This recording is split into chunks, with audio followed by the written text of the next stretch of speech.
Hello students, NEET के previous year questions के solution की सीरीज में हम आगे बढ़ते हैं। अगर अब तक आपने हमारे चैनल को सब्सक्राइब नहीं किया है तो सब्सक्राइब कर लीजिए, दोस्तों को शेयर नहीं किया है तो शेयर कर लीजिए, ताकि ये चैनल ज्यादा से ज्यादा बच्चों की पहुंच तक पहुंच पाए और उनको भी फायदा हो सके। अभी हमारा टॉपिक है लॉज ऑफ मोशन, जिसमें हम laws of motion and friction दोनों को कवर अप कर रहे हैं। तो इस क्वेश्चन में स्टार्ट करें तो हमारे पास क्या है, which of the following statement is incorrect. The frictional force opposes the relative motion, ये ट्रू है। Limiting value of static friction is directly proportional to normal reaction, ये भी ट्रू है। Rolling friction is smaller than the sliding friction, ये भी true है। Coefficient of sliding friction has dimension of length, ये false है क्योंकि इसकी कोई डायमेंशन नहीं होती, it is a dimensionless quantity, तो इसी को हम लोग फॉल्स स्टेटमेंट कहेंगे। A block A of mass m1 rests on a horizontal table. A light string connected to it passes over a frictionless pulley at the edge of the table. देखिए question यहां तक अगर हम बात करें तो ये कहता है कि मान लीजिए ये आप एक टेबल को लेके चलते हैं और टेबल के ऊपर हम ये कहते हैं कि आपने यहाँ पे एक ब्लॉक को यहाँ पे रेस्ट किया। ब्लॉक रेस्ट करने के बाद यहाँ पे एक फ्रिक्शनलेस पुली लगाए गए, तो ये फ्रिक्शनलेस पुली यहाँ पे है। आगे की बात करें तो आगे लिखा गया है From its other end, another block B of mass m2 is suspended. तो यहां पे क्या किया गया, इस फर्स्ट वाले ब्लॉक के साथ एक इस तरह से स्ट्रिंग कनेक्टेड करी गई है। स्ट्रिंग को यहां से पास किया गया, पास करने के बाद इसके दूसरे एंड पे एक और ब्लॉक लगा दिया गया जिसका मास जो है m2 दिया गया है। तो m1 मास के ब्लॉक को टेबल पे रखा गया है जो कि हमारे पास हॉरिजॉन्टल सरफेस है। अब मैं कहता the coefficient of kinetic friction between the block and the table is mu के। Then what is the when the block A is sliding on the table, what is the tension in the string? तो question ने पूछा है string में tension पता करके बताइए जब ये ब्लॉक यहाँ पे स्लाइड होना स्टार्ट कर देता है। तो देखिए ऐसे क्वेश्चंस का ये जो आपने डायग्राम बनाया है, इस डायग्राम में करेक्ट एक्सप्लेनेशन हो रही है कि क्या क्या होने वाला है। देखिए ये ब्लॉक नीचे की तरफ एक फोर्स अप्लाई करेगा जिसकी तरफ मोशन स्टार्ट होगी। जैसे ये ब्लॉक आगे जाने की ट्राई करेगा तो ये ब्लॉक भी आगे की तरफ मोशन करना ट्राई करेगा। जैसे ये ब्लॉक आगे जाने लगेगा तो यहाँ पे एक फ्रिक्शनल फोर्स क्रिएट होगा जो इसको रोकेगा। तो अगर हम बात करें यहाँ पे नेट फोर्स क्या होगा, तो नेट फोर्स अगर हम लिखें तो नीचे वाला जो ब्लॉक है वो m2g से इसको खींचना स्टार्ट करेगा और पीछे एक फ्रिक्शन फोर्स आएगा जो कि इसको रोकने की ट्राई करेगा, अपोज करने की ट्राई करेगा। बट क्वेश्चन ने कहा ये मूव करना स्टार्ट कर चुके हैं, तो इसका मतलब आप ये कह सकते हैं this will be equals to m2g minus mu जो हमें दिया गया है म्यू के इंटू नॉर्मल। तो यहां देखिए यहाँ पे डाउनवर्ड डायरेक्शन में एक फोर्स लगा जिसकी वैल्यू है m1g, जिसके जस्ट अपोजिट डायरेक्शन में ऊपर की तरफ हम नॉर्मल लिखेंगे, नॉर्मल की वैल्यू आ जाएगी m1g। तो यहाँ पे हम कहें कि एफ नेट की वैल्यू क्या बनी, तो एफ नेट की वैल्यू हमारे पास आ गई है m2g माइनस ऑफ म्यू के into normal, normal is m1g। अब ये ब्लॉक यहाँ पे अगर स्लाइड करना स्टार्ट करेंगे तो सिस्टम में एक एक्सेलरेशन आ जाएगा और एक्सेलरेशन की वैल्यू हमारे पास होती है F net divide by total mass. F net हमारे पास है m2 माइनस म्यू के m1 g हमने कॉमन लेके बाहर लिख दिया divide by m1 plus m2 because both blocks start moving. अब ये एक्सेलरेशन आ गया। अब क्वेश्चन कहता है कि जब ये ब्लॉक स्लाइड करना स्टार्ट करेगा तो इसके पास कितनी टेंशन आ जाएगी। टेंशन के लिए हम किसी भी एक ब्लॉक का फ्री बॉडी डायग्राम बनाते हैं। लेट्स से हम लोगों ने यहाँ पे m2 ब्लॉक का फ्री बॉडी डायग्राम बनाया। m2 ब्लॉक का फ्री बॉडी डायग्राम अगर हम बनाया जाए तो m2 ब्लॉक ने डाउनवर्ड डायरेक्शन में एक फोर्स एक्सपीरियंस करना है जिसकी वैल्यू होगी m2g। अपवर्ड डायरेक्शन में हमारे पास एक टेंशन आ गई है और ये ब्लॉक नीचे की तरफ ए एक्सेलरेशन से मूव कर रहा है। अब अगर इसके नेट फोर्स को लिखा जाए इस ब्लॉक के लिए, तो इस ब्लॉक के लिए नेट फोर्स की वैल्यू आती है m2g माइनस ऑफ टेंशन, और जब भी नेट फोर्स लिखते हैं वो ma के बराबर करना है, तो एफ नेट की जगह हमने लिखा m2a is equals to m2g minus of tension. Question ने टेंशन को पूछा है तो टेंशन के लिए हम लिख सकते हैं this is equals to m2g minus m2a। आप m2 को अगर कॉमन ले लिया जाए तो ये वैल्यू बन जाती है हमारे पास g माइनस से।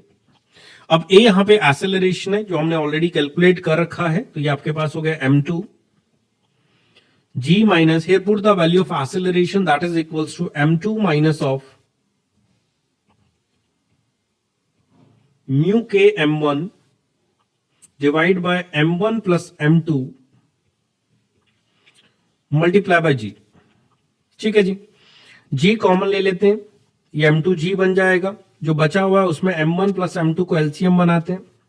m1 प्लस m2 को एलसीएम बनाने पे यहां पे m1 प्लस m2 आ गया, माइनस m2 प्लस म्यू के इंटू m1 आ गया।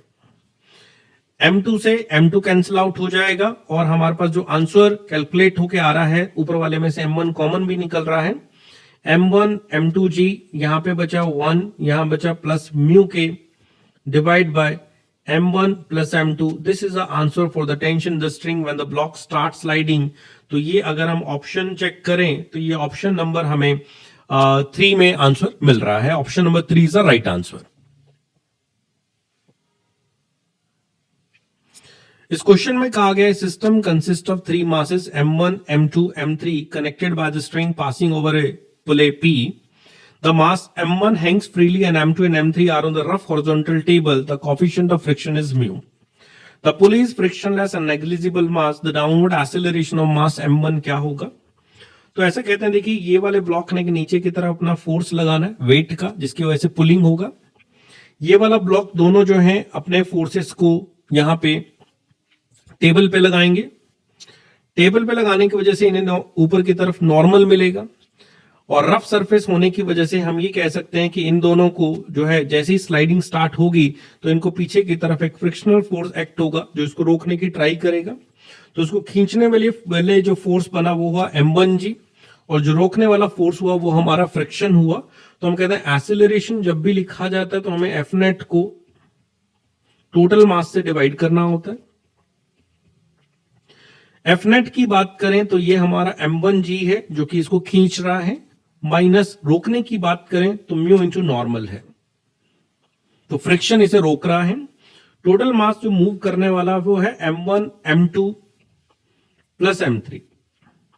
क्वेश्चन के बिल्कुल लास्ट में देखा जाए तो इन्होंने कहा है कि m1 m2 और m3 तीनों इक्वल हैं। तो लेट्स सपोज करते हैं कि इनकी वैल्यू को m कह देते हैं, तो m1g की जगह मैंने mg कर दिया माइनस म्यू। अब नॉर्मल की बात करें तो 2 ब्लॉक वहां पे रखे हुए हैं, तो 2 ब्लॉक होने की वजह से यहां पे नॉर्मल 2mg हो गया divide by m1 m2 m3 तीनों इक्वल होने की वजह से इसको हम 3m कहेंगे। g कॉमन ले लिया, सारे m कैंसिल कर दिए, तो यहां पे आया 1 minus of 2g divide by 3 is a right answer which is given by the option number 3। A block of mass m is in contact with the cart C as shown in the figure. The coefficient of static friction between the block and the cart is mu. The acceleration alpha of the cart that will prevent the block from the falling satisfy. अब देखिए ये block जो है ना ये नीचे की तरफ गिरने की टेंडेंसी रखेगा अपने फोर्स mg की वजह से। अगर ये mg की वजह से गिरने की कोशिश करेगा तो आपको रोकने के लिए इसे ऊपर की तरफ एक फोर्स चाहिए जो इसको सिर्फ फ्रिक्शन ही प्रोवाइड कर सकता है। तो ऊपर की तरफ हमने फ्रिक्शन लिख दिया कि इसे फ्रिक्शन मिलेगा जिससे ये रुक सकता है। अब फ्रिक्शन के लिए हमें नॉर्मल चाहिए होता है। नॉर्मल के लिए हमने कार्ट को इस तरफ एक अल्फा से एक्सेलरेट करा दिया। जैसे इस कार्ट को अल्फा से आगे की तरफ एक्सेलरेट करा, इस ब्लॉक को पीछे की तरफ एक सूडो फोर्स मिल गया जिसकी वैल्यू m अल्फा कही जा सकती है। क्योंकि अगर एक्सेलरेटेड फ्रेम पे आप हैं तो उसके अपोजिट डायरेक्शन में एक सूडो फोर्स मिलता है। जैसे ये सूडो फोर्स इसको मिला तो इस डायरेक्शन में इसको नॉर्मल मिल गया क्योंकि इसने कांटेक्ट बना लिया इस सरफेस के साथ में। तो नॉर्मल की वैल्यू हमने लिख दी m अल्फा। अब कहते हैं अगर इसको रोक के रखना है तो हमारे फ्रिक्शन की वैल्यू ज्यादा या इक्वल हो जानी चाहिए mg के, और फ्रिक्शन की वैल्यू हम लिखते हैं म्यू इंटू नॉर्मल, ज्यादा हो जानी चाहिए, इक्वल हो जानी चाहिए mg के। तो म्यू की वैल्यू एज इट इज रखते हैं, नॉर्मल जहां पे आ रहा था वहां पे m अल्फा कर दिया, that should be greater than equals to mg। m से m कैंसिल करते हैं और कहते हैं अल्फा की वैल्यू ग्रेटर देन और इक्वल टू होनी चाहिए g बाय म्यू के, जो ऑप्शन नंबर 3 में आ रही है। A plank with a box on it at one end is gradually raised about the other end. As the angle of inclination with the horizontal reaches 30 degree, the box start to slip. देखिए जब को कहता है angle को बढ़ाते जाएंगे तो 30 degree पे ये स्लाइड होने लग जाता है। जब ये स्लाइड होने लग जाता है तो उस मैक्सिमम एंगल को हम एंगल ऑफ रिपोज कहते हैं, और एंगल ऑफ रिपोज का मतलब होता है the tan theta is equals to the coefficient of static friction. तो थीटा की वैल्यू 30 डिग्री पे ऐसा हुआ है, इसलिए कोफिशिएंट ऑफ स्टैटिक फ्रिक्शन की वैल्यू होगी tan 30, जिसे हम 1/√3 कहेंगे। तो यहां से हमें म्यू एस मिल गया और 1/√3 को सॉल्व करें तो 0.6 आता है, तो म्यू एस 0.6 आ गया। अब क्वेश्चन ने पूछा म्यू एस और म्यू के की वैल्यू बताएं, और हम जानते हैं म्यू के की वैल्यू हमेशा म्यू एस से कम होती है। अगर बाय ऑप्शंस देखा जाए तो दूसरी वैल्यू हमें 0.5 दी गई है, तो इसका मतलब म्यू के की वैल्यू फिर 0.5 ही होगी। तो ऑप्शन नंबर सेकंड जो आपके पास आ रहा है इसमें फर्स्ट है 0.6 देन 0.5, मतलब म्यू एस है 0.6 और म्यू के है 0.5। A block B is pushed momentarily along a horizontal surface with an initial velocity v. If mu is a coefficient of sliding friction between B and the surface, the block will come to rest after the time. देखिए अगर ये block यहाँ पे मान लीजिए अपना wait mg लगाता है तो इसको यहाँ पे नॉर्मल भी mg ही मिलेगी। जैसे ये ब्लॉक आगे की तरफ मूव करता है इसको पीछे की तरफ एक फ्रिक्शन फोर्स मिलता है और फ्रिक्शन की वैल्यू को हम म्यू इंटू नॉर्मल लिखते हैं। तो म्यू इंटू नॉर्मल का मतलब म्यू इंटू एमजी हो गया। अब अगर रिटार्डेशन की बात करी जाए तो फ्रिक्शन को मास से डिवाइड करें तो रिटार्डेशन बन जाएगा जिसकी वैल्यू म्यू जी हो गई। अब क्वेश्चन पूछता है कितनी देर बाद रुक जाएगा, तो हमने लगाया v बराबर u प्लस ए टी होता है, इसे रोकना है तो v 0 हो गया।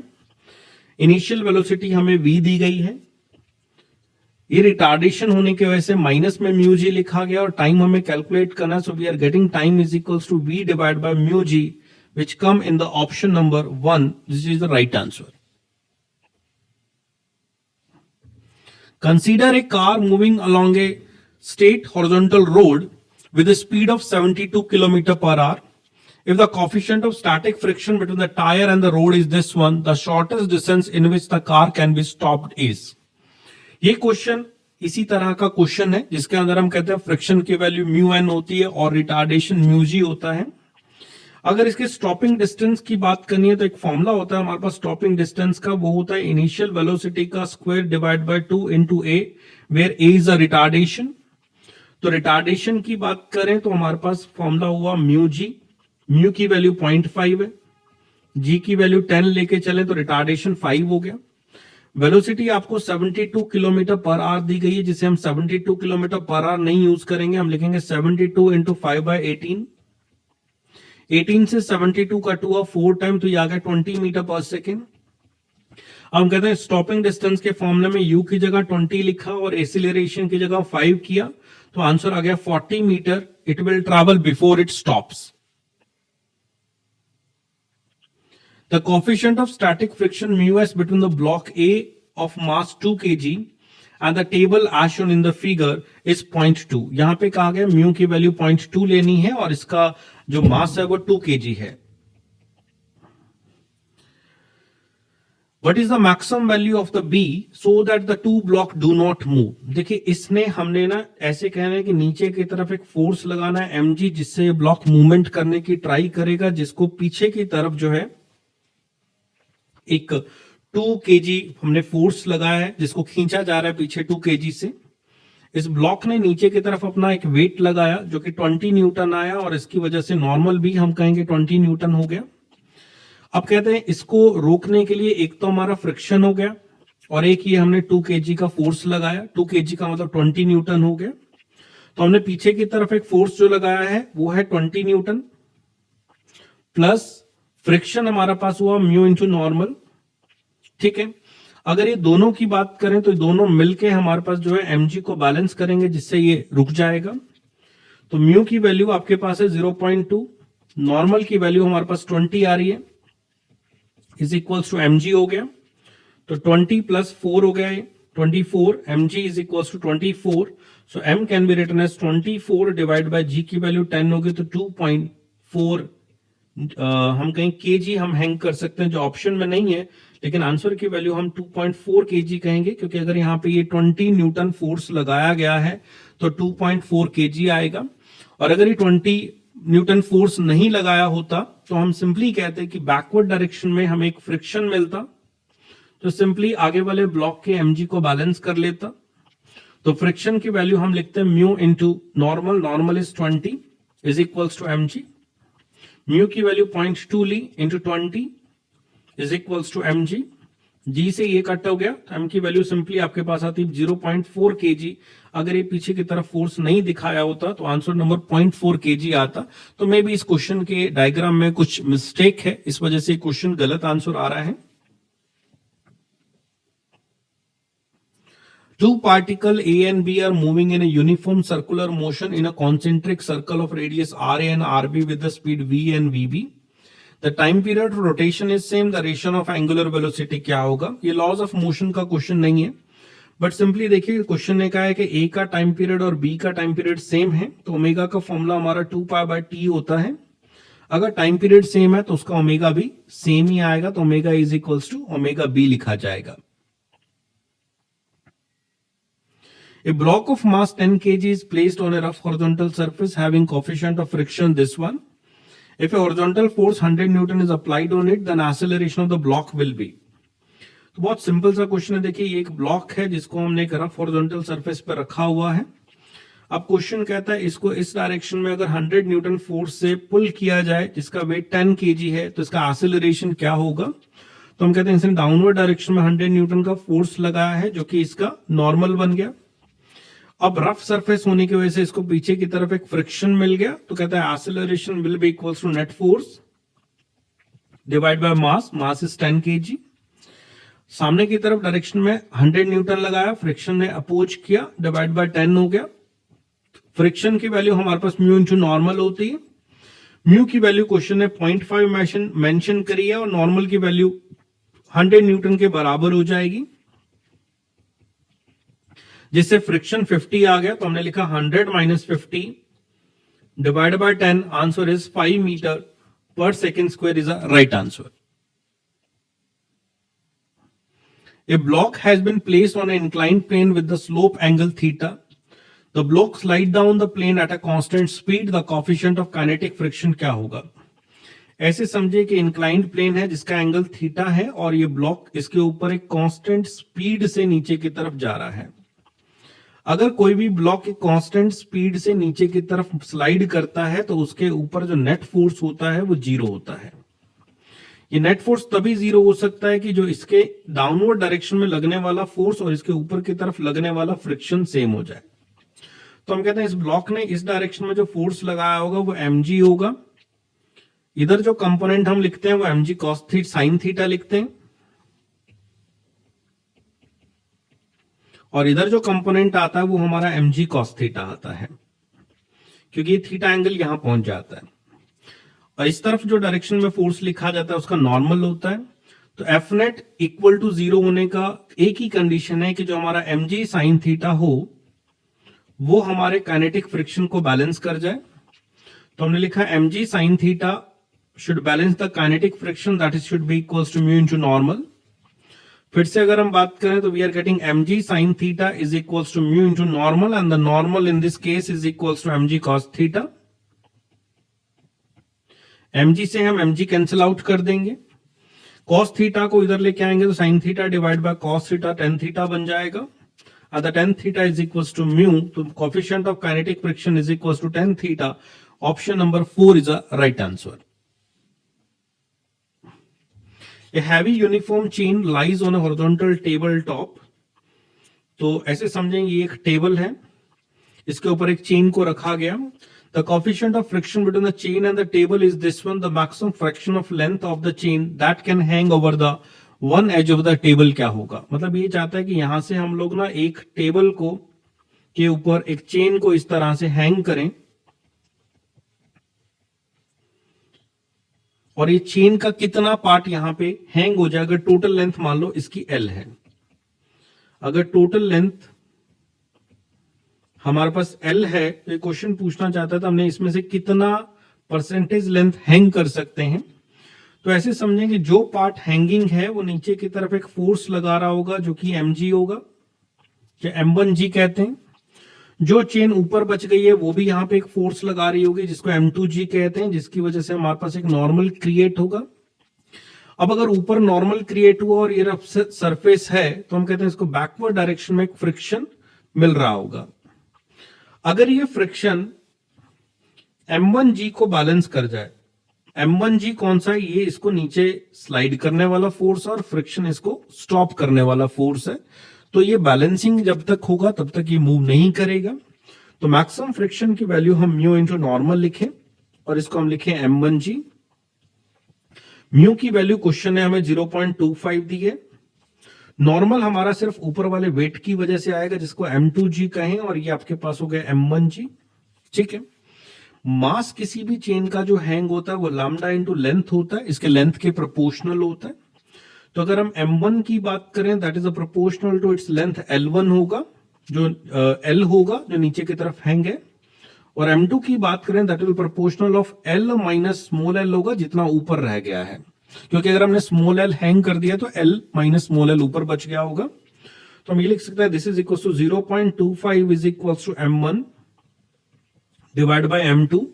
m1 की जगह हमने स्मॉल l यूज कर दिया और m2 की जगह l माइनस स्मॉल l अगर यूज कर दें तो हम इसको 1/4 लिख रहे हैं ताकि थोड़ा सा दिखने में इजी रहे। Is equal to l divide by l minus small l, cross multiplication करते हैं, l minus small l is coming as 4l, l is equals to 5l.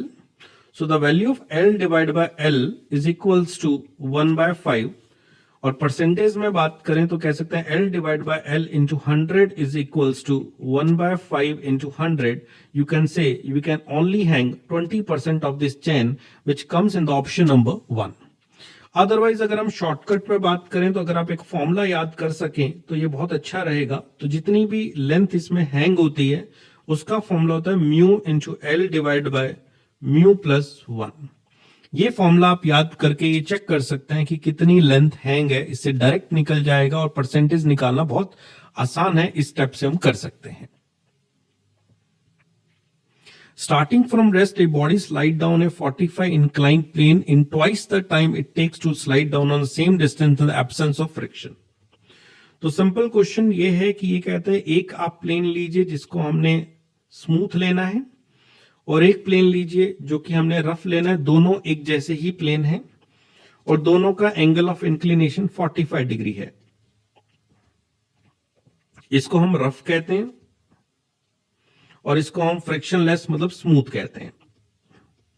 एक ब्लॉक ने यहां से स्लाइड होना है और ग्राउंड तक पहुंचने में मान लीजिए इसको एक टाइम लगा है दैट इज t1।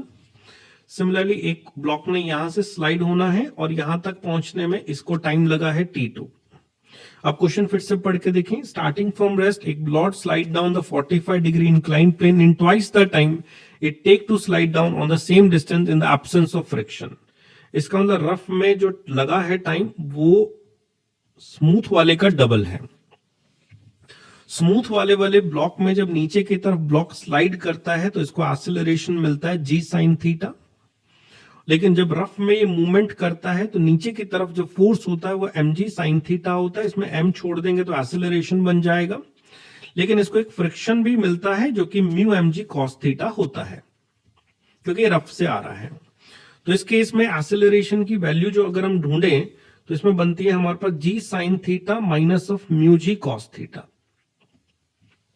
और स्टार्टिंग फ्रॉम रेस्ट होने की वजह से हमारे पास स्लाइडिंग के लिए टाइम का फॉर्मूला होता है √2s upon a by the formula s is equal to half at square.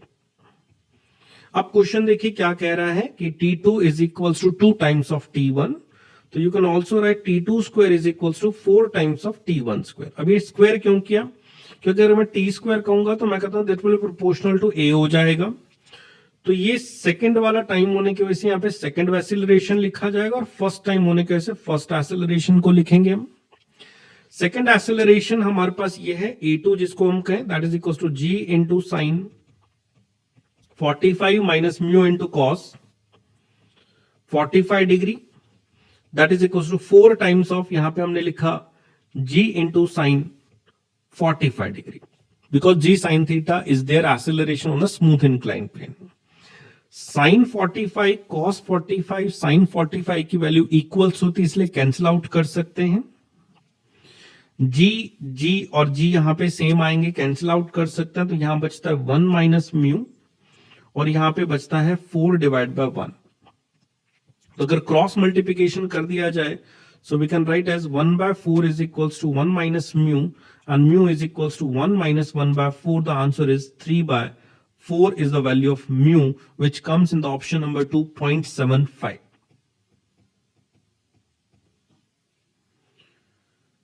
A car of mass 1000 kg negotiate a banked curve of radius this one, a frictionless road. If the banking angle is this one, the speed of the car is. देखिए जब banking angle दिया जाए तो safe speed निकालने के लिए formula होता है tan theta is v square by r g। तो tan थीटा हमें पता नहीं करना, हमें एंगल वैल्यू दी गई है 45 डिग्री, v की वैल्यू पता करनी है, r की वैल्यू रेडियस 90 है और g की वैल्यू 10 होती है। तो हमारे पास आ गया v square is equals to 900, क्योंकि tan 45 डिग्री 1 हो गया।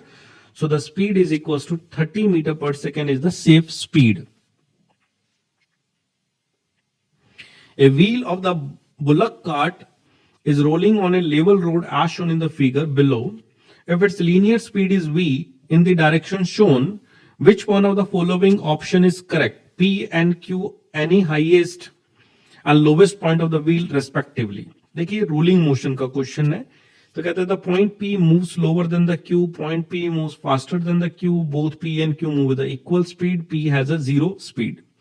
रोलिंग मोशन में शायद आपको याद हो, जब हम रोलिंग मोशन रोटेशन मोशन में पढ़ते हैं तो हम कहते हैं इस पॉइंट की वेलोसिटी 0 होती है, इस पॉइंट की वेलोसिटी अगर आपके पास v है तो सबसे टॉप मोस्ट पॉइंट की वेलोसिटी 2v होती है। So velocity of a p is more than the velocity of a q कह सकते हैं आपने। तो ये कहा गया point P moves faster than Q, which is comes in the option number 2.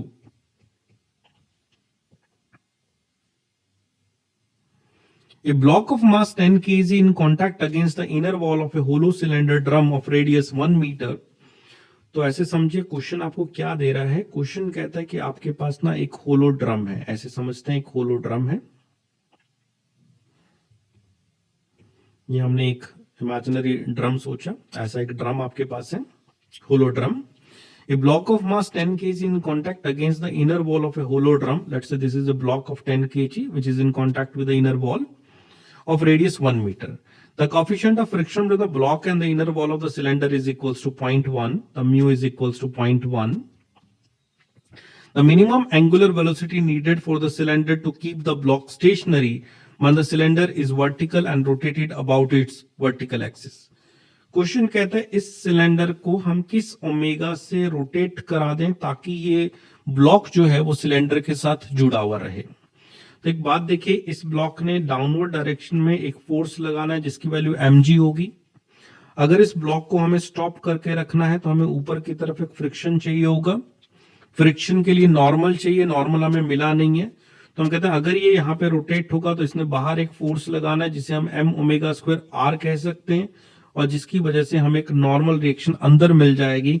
तो नॉर्मल की वैल्यू हमारे पास आ रही है m omega square r, where m is equals to 10 omega square पता करना है, रेडियस इज 1। अब अगर फ्रिक्शन की बात करें तो ये हमारा म्यू इंटू नॉर्मल होता है, तो म्यू की वैल्यू 0.1 है, into 10 into omega square, we are getting omega square is a friction. ये ब्लॉक तब तक नहीं गिरेगा जब तक इसके फ्रिक्शन की वैल्यू ग्रेटर देन और इक्वल हो जाए mg के। So we are getting omega square should be equals to greater than 10 into 10 because the block is of 10 kg. Solve करने से ओमेगा की जो मिनिमम वैल्यू आ रही है वो आ रही है 10 रेडियन पर second. This is the minimum value of mu by which if the cylinder rotate the block will not fall down. When milk is churned, cream gets separated due to the centrifugal force जो बाहर की तरफ लगता है और cream particles को बाहर की तरफ गिरा देता है। One end of the string of length L is connected to the particle of mass small m and other end is connected to the small peg on a smooth horizontal table. तो ऐसे समझिए ये आपके पास एक string है जिसके साथ यहाँ पे एक पार्टिकल हमने m मास का अटैच किया और यहाँ पे हमने इसको एक तरह से किसी जगह पे अटैच किया हुआ है। If the particle move in a circle with the speed v, तो ये पार्टिकल एक इस तरह से सर्कल में अगर रोटेट हो रहा है, तो लेट्स सपोज करो ये पार्टिकल एक सर्कल में ऐसे रोटेट हो रहा है with the speed v as per the mentioned by the question, the net force on the particle will be. देखिए अगर ये पार्टिकल एक सर्कल में मूवमेंट कर रहा है और इसकी स्पीड कांस्टेंट है तो ये सिर्फ और सिर्फ एक सेंट्रीपिटल फोर्स एक्सपीरियंस करता है जिसे हम tension in the string T कहते हैं। ठीक है, तो पार्टिकल का यूनिफॉर्म सर्कुलर मोशन होने की वजह से एक ही फोर्स लगता है, इसे सेंट्रीपिटल फोर्स कहते हैं और सेंट्रीपिटल फोर्स यहां पे टेंशन टी है। A gramosphere record is revolving with an angular velocity omega। तो ऐसे समझिए ये ग्रामोफोन है जो कि किसी वर्टिकल एक्सिस के अबाउट ओमेगा से रोटेट हो रहा है। A coin is placed at a distance r। यहां पे हमने एक कॉइन रखा है जो कि सेंटर से कुछ r डिस्टेंस दूर है। What is the static coefficient of friction mu? The coin will revolve with the record if। ठीक है, अब हमें कंडीशन याद रखनी कि कब रिवॉल्व करता रहेगा। तो देखिए ये कॉइन ना डाउनवर्ड डायरेक्शन में, टेबल के डाउनवर्ड डायरेक्शन में ऐसे नीचे की तरफ एक फोर्स लगा रहा है जिसकी वैल्यू mg है। कॉइन को mg की वजह से टेबल से एक फोर्स मिलेगा जिसे नॉर्मल कहेंगे। ये बाहर की तरफ एक सेंट्रीफ्यूगल फोर्स के हिसाब से बात करें तो m omega square r experience करेगा, तो ये बाहर गिरने की कोशिश करेगा। और अगर बाहर की तरफ स्लाइड होने की कोशिश करेगा तो अंदर एक फ्रिक्शन आएगा जो इसे रोक लेगा।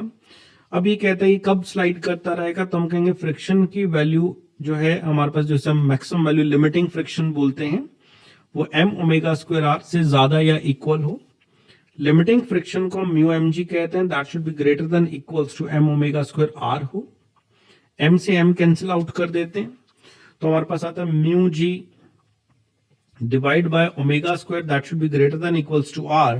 तो ये हमारे पास ऑप्शन जो आ रहा है वो थर्ड ऑप्शन में आ रहा है, तो r should be less than equals to mu g divide by omega square is the right answer. A 500 kg car turns on a round turn radius this one with the velocity this one, the centripetal force क्या होगा। देखिए पहले तो velocity को 36 kilometre per hour को metre पर second में convert करते हैं, तो 36 को मीटर पर सेकंड में कन्वर्ट करें तो 5/18 लिखा हमने, 18 से 36 कट हुआ 2 बार, तो ये हुआ 10 मीटर पर सेकंड। सेंट्रीपिटल फोर्स का सिंपल फॉर्मूला होता है mv square by r। The mass is 500, the velocity is 10 and the radius is given as 50। 50 से इसको कट किया 10 टाइम्स हो गया और ये आपके पास आ गया 1000 Newton is a centripetal force.